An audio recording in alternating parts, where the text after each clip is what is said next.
ang mga kaguluhan sa protest, pero iyon ang kanilang nadarama. It's not ideal for them to express themselves using violence and freaking anarchy. Pero just like how there's heat of passion in crime, siguro we can let this pass.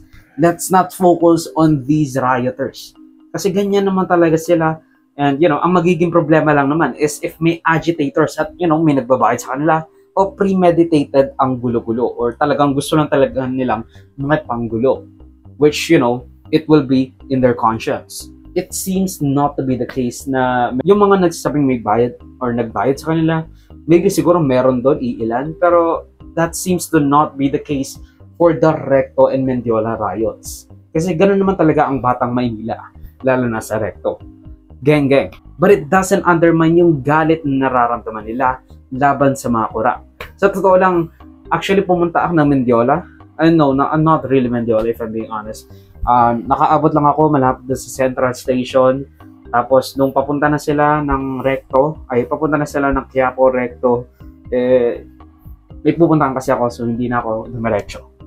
Now, don't act holier than thou when there's bigger fish to fry.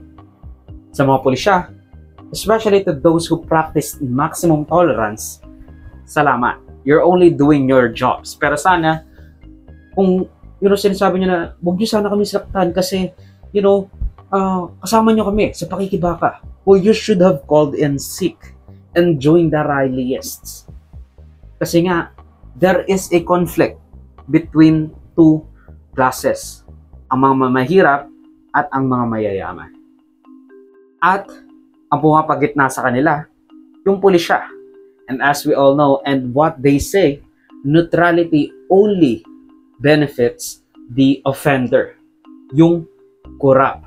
Yung talagang may kapangyarihan.